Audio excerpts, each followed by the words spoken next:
হরে কৃষ্ণ সুধী ভক্তবৃন্দ, আশা করি আপনারা সকলে ভজন কুশলে আছেন। আবার একটি নতুন ভিডিওতে আপনাদের সকলকে জানাই স্বাগত।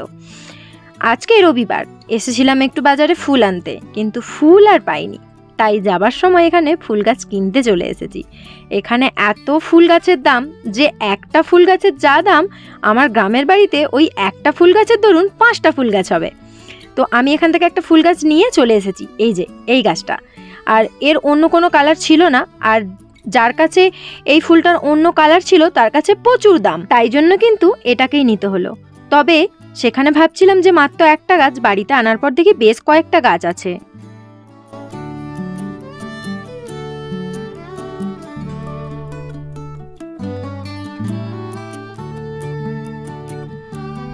আগের সানডে দিকেই অনেক কিছু নিয়ে এসেছিলাম, আর বেড়াবাবু তখন এই জারগুলো আমাকে নিতে দেয়নি। বলছিল এগুলো নিয়ে কি করবে, তুমি শুধু ঘর ভর্তি করবে। কিন্তু আসলে কাঁচের জারে যে কোনো জিনিস রাখলে সেগুলো অনেক দিন কিন্তু সুরক্ষিত থাকে। বিশেষ করে এই যে টমেটো সস আরে বানাবো ভাবছি, সেগুলো যদি এই কাঁচের জারের মধ্যে রাখা যায় সেগুলো অনেক দিন ভালো থাকবে। সেই জন্য এই জারগুলো নিয়ে আসা। বেশ কয়েক জায়গায় জিজ্ঞাসা করেছিলাম, অনেক দাম বলেছিল, সেই জন্য নেওয়া হয়নি। কিন্তু আজকে যখন দাম কম বললো তখন নিয়েই নিলাম। দুটো জারে 100 টাকা নিয়েছে। কত সুন্দর লাগছে না?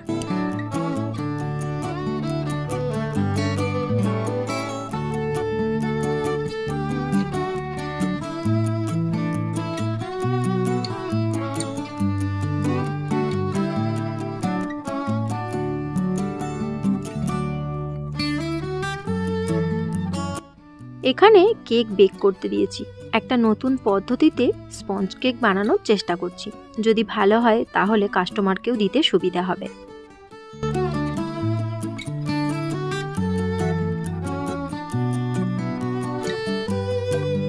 সন্ধ্যাবেলা সন্ধ্যা আরতি কমপ্লিট করে আমি এখন ভগবানের জন্য ভোগ রন্ধনে চলে এসেছি।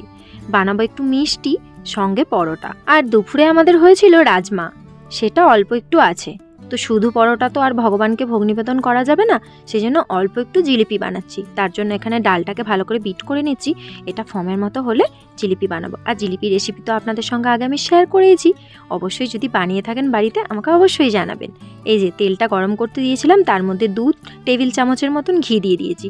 এটা একটু গরম হয়ে এলেই জিলিপিটা বানিয়ে নেব। এখানে পাইপিং ব্যাগের মধ্যে আমি ডালটাকে ভরে নিয়েছি। আর এখানে চিনির রস আর গুড়ের রস দুটো ফোটাতে দিয়ে দিয়েছি।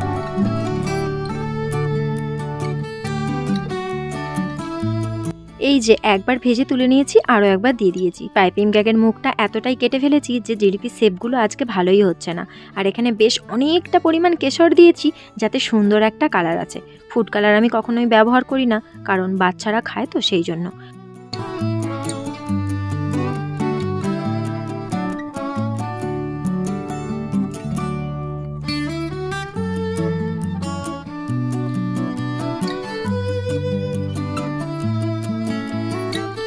আর এই যে এখানে আমি পরোটাগুলোকে ভালো করে ভেজে নিচ্ছি, আর বেড়াবাবু আমাকে পরোটা বেলে দিচ্ছে। দুজনে মিলে যদি তাড়াতাড়ি করে নিই তাহলে খুব তাড়াতাড়ি টিফিনটা করে নিতে পারবো। এদিকে রাতও হচ্ছে, ভাবছি রাতে আর কিছু বানাবো না। এই পরোটা আর রাজমা আর এই মিষ্টি দিয়ে সন্ধ্যার জলখাবার আর রাত্রির ডিনার একেবারে দুটোই কমপ্লিট করে নেব। পরোটাও সব হয়ে গেছে, আর এদিকে জিলিপিগুলো ভেজে রসে ভেজানো ছিল সেগুলোও হয়ে গেছে। ভগবানকে ভোগ নিবেদন করে দিয়েছি। আর কিছুটা জিলিপি এইভাবে কাঁচের জারে ভরে ফ্রিজে রেখে দেবো, কারণ সকালবেলা বাল্যভোগ লাগাতে এটাই কাজে লাগবে। এর আগেও কিন্তু আমি এরকমভাবে মিষ্টি বানিয়ে ফ্রিজে স্টোর করে দিতাম, তবে তুলসী পাতা দিয়ে রাখতাম। আজকেও সেই জন্য তুলসী পাতা দিয়ে দিলাম।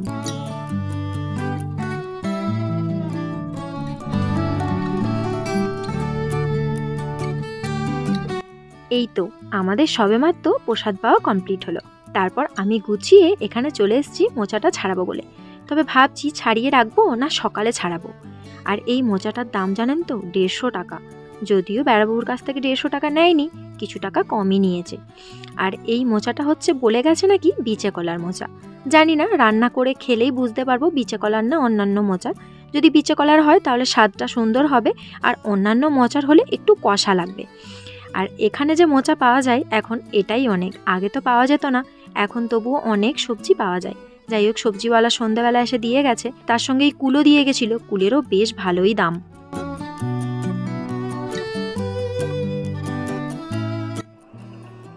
হরে কৃষ্ণ মাতাজি। মাতাজি ভগবানকে শয়ন দিচ্ছেন? হরি বল, হরি বল। ভালো করে শয়ন দিন, প্রণাম করবেন নিচে নেমে। সকালেই পার্সেলটা এসেছিল, সকালে বেড়াবাবু খুলে রেখে দিয়েছিল। আমি এই এখন দেখলাম এর মধ্যে আছে বেকিংয়ের পেপার। তো ভাবছিলাম হয়তো ভালো হবে, কিন্তু খুব একটা কোয়ালিটি ভালো না। তবে বেশ সাশ্রয় হয়েছে, কারণ এর মধ্যে আছে দুটোই 50 মিটার, আর দামটাও খুব একটা বেশি না। তো মোটামুটি কাজ চলে যাবে। তো আমার তো এখন বেশি কেক বেক হচ্ছে না, খুব কমই হচ্ছে। তো ভগবানের আশীর্বাদে যদি কাজটা আবার বেশি হয় তাহলে তো লেগেই যাবে। আর বাকি পিৎজা বানানোর সময়তেও একটু বেকিং পেপার লাগে, আর আরও অন্যান্য কাজেতেও কিন্তু বেকিং পেপার লাগে। আর এই যে বাচ্চাদের স্কুল চালু হচ্ছে, তখন ওই বেকিং পেপারের মধ্যে আমি কিন্তু টিফিন প্যাক করতে পারবো।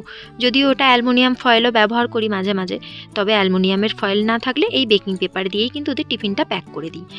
আর দোকানের মতো নয়, এখানে দোকান থেকে যেটা এনেছিলাম সেটা বেশ ভালো ছিল। আর কি জানি এই কালারটা উঠবে কিনা, ওটার একটা টেনশান হচ্ছে। এক তো প্রায় 12টার মতন ব্লাউজ পরে আছে, সেগুলো কাটানো হচ্ছে।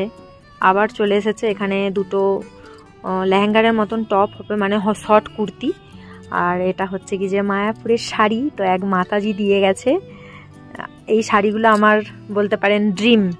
তো বেড়াবাবুকে অনেক কিনে দিতে বলেছিলাম, কিনে দেয়নি, আর কালারও পছন্দ হয়েছিল না। তো আমার একটু বেশ রেড, তারপরে এই রকম কালার, ইয়েলো কালার, এইসব কালারগুলো এই শাড়িগুলোর মধ্যে ভালো লাগে। আর শাড়িগুলো একদম 50 গ্রামও হবে না, এত হালকা, এত সুন্দর। এই শাড়িগুলো আমার খুবই পছন্দ। তো খুব শীঘ্রই মায়াপুর থেকে আনাতে হবে, কারণ দেখে আরও ভালো লাগছে, হাতে দেখে আরও ভালো লাগছে। মাতাজি কালকে দিতে এসেছিলেন। আর এইগুলোর হচ্ছে টপ হবে, একটা হচ্ছে কি যে পাতিয়ালা প্যান্ট হবে, দুটোরই হবে পাতিয়ালা প্যান্ট। আর একটা জিনিস আপনাদেরকে দেখাই, আমাকে একটু সাজেশন দিন তো কোনটা ভালো হবে। এই কালারটার সাথে এই কালারটা ম্যাচ হবে, নাকি এই কালারটার সাথে এই কালারটা ম্যাচ হবে? বানাবো ভগবানের বস্ত্র, যেহেতু আমার ছেলের জন্মদিন, তো ছেলেকে যেহেতু নতুন বস্ত্র দিতে হবে, তো ভগবানকে নতুন বস্ত্র না দিয়ে ছেলেকে দেবো, সেটা কখনোই হয় না। তো সেই জন্য এটা অনেক দিন আগে থেকে আনা ছিল, মানে রাধা অষ্টমীতে বানাবো বলে ঠিক করেছিলাম, সেই থেকে আর বানানো হয়ে ওঠেনি। তো তখনই এই লেসটা নিয়ে এসেছিলাম, কিন্তু এখন মনে হচ্ছে যে দুটোর মধ্যে কোনটা দেবো, কারণ এই লেসটা দিলেও মনে হয় ভালো লাগবে, আর এই লেসটা দিলেও ভালো লাগবে। তবে আপনারা একটু জানান তো কোন লেসটা বেশি ভালো লাগছে। আমার মনে হচ্ছে যেন এই সিলভার কালারের সাথে এই কালারটা বেশি যাচ্ছে। এই যে এখানে কেকটা বের করে নিয়েছি, আর দেখুন কতটা মানে ভেতরে জালিদার হয়েছে। তবে কেকটা অনেকটাই ঠান্ডা হয়ে গেছে, বাইরে বের করা হয়ে গেছিল, তার জন্য কেকটা শক্ত হয়ে গেছে। তবে এটাতে সুগার সিরাপ দিলে ঠিক হয়ে যাবে। এটা বানাবো একটা ছোট কেক, আর বাকি কি কেক বানাচ্ছি সেটা আপনারা পরের ব্লগে দেখতে পাবেন। ভাবলাম মোচাটা ছাড়িয়ে রাখবো, কিন্তু সেটা আর হলো না, কারণ অনেকটা রাত্রির হয়ে যাচ্ছে। বেশি রাত্রির করে ঘুমালে আবার ভোরবেলা উঠতে পারবো না, সেই জন্য রেখে দিলাম। যা হবে কালকে সকালেই হবে। আর ভিডিওটি কেমন লাগলো সেটা অবশ্যই কমেন্ট করে জানাবেন। নতুন বন্ধু হলে অবশ্যই চ্যানেলটি সাবস্ক্রাইব করে পাশে থাকবেন। সকলে ভালো থাকবেন, সুস্থ থাকবেন, সাবধানে থাকবেন। দেখা হচ্ছে আবার একটি নতুন ভিডিওতে। হরে কৃষ্ণ, হরি বল।